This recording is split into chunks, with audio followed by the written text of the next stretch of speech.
Hey friends, welcome back. In the previous lesson, we implemented the block pattern manually, which was extremely important because now you truly understand how block works internally. But in real applications, we usually use the Flutter Bloc package because it gives us cleaner code, less boilerplate, and better architecture. So in this lesson, we are gonna rebuild our counter app, but this time using the real block package. So let's get started. First of all, we need to install Flutter Bloc package. To do this, let's open up pub.dev and here we can search Flutter Bloc. There we go, let's select first one and now here I'm gonna copy latest version of package. Okay, let's back to our project and open up pub/spec. Under dependencies, I'm gonna paste Flutter Bloc package. There we have it. Save and wait for the Flutter Bloc package to be installed.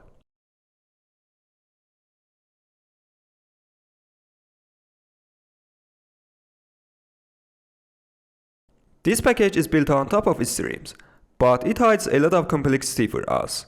We are gonna keep the same architecture we learned manually, because the package doesn't change the architecture, it only simplifies implementation.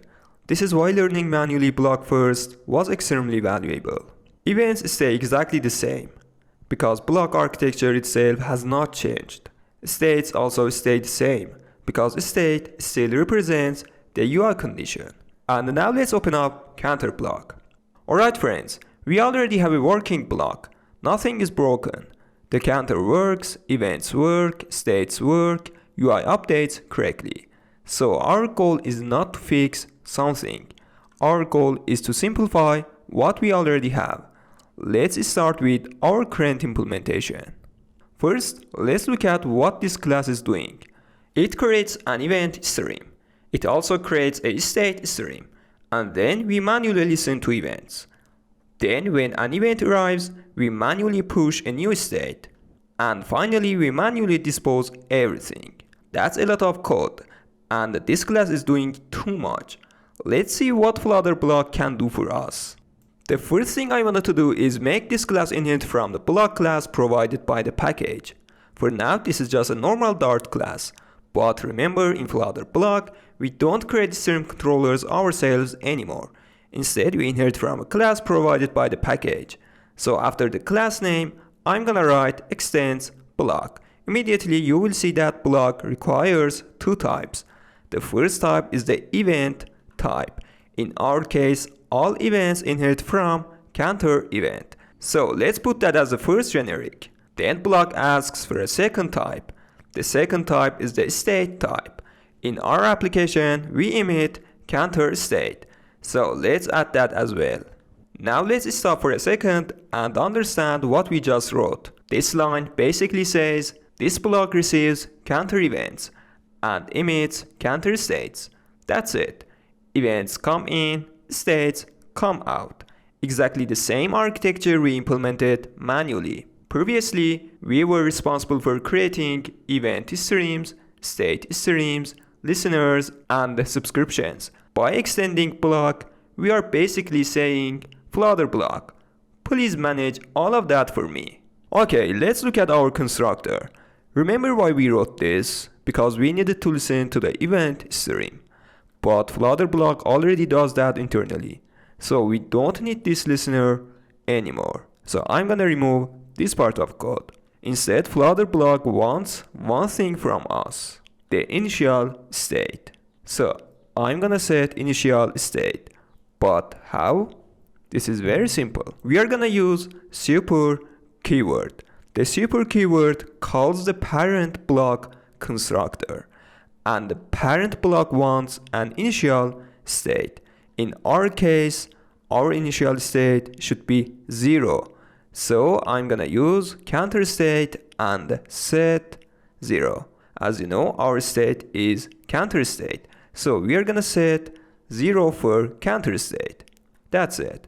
And as you know, we had a variable to track value of counter. I mean this variable right here. We can remove it as well because we don't need it to anymore. And we provided an initial state using Flutter Bloc. Okay, go ahead and open the constructor body. Inside the constructor, we can register event handlers. Let's start with increment event. I'm gonna write on and then increment event. This line means whenever increment event arrives, execute some logic. But what logic? For that we pass a callback. This callback gives us two parameters. The first one is event, which is the actual increment event that arrived. And the second one is emit. Emit is very important. Emit is how we send a new state. If you remember our manual implementation, we used underscore state controller dot sync dot add. In Flutter Bloc, emit replaces all of that. Now when increment event arrives, we want to increase the counter by 1. First, we need to create value. Flutter Bloc gives us access to the current state through state. So if I want the current counter value, I'm gonna use state.counter. And to increment, I'm gonna use +1. And we can do exactly same thing for decrement event. So I'm gonna use on keyword again and register handler for decrement event. Just like this. Okay, awesome. Let's stop here and think about what just happened. User clicks button, increment or decrement event enters the block. This handler runs. We read the current state, we create a new state with a bigger value or a smaller value. Then emit sends that state to the UI. And because the UI is listening to the block, it rebuilds automatically. Notice something interesting. We didn't create a stream controller. We didn't listen to a stream. We didn't call sync.add. We didn't store an integer variable. And this is power of Flutter Bloc. And now we can remove rest of the code. We can remove stream controllers, dispose method, and map event to state. So we will have errors, but don't worry. In the next lesson, we are gonna solve these errors and introduce block builder. Take your time with this idea, and I'll see you in the next lesson.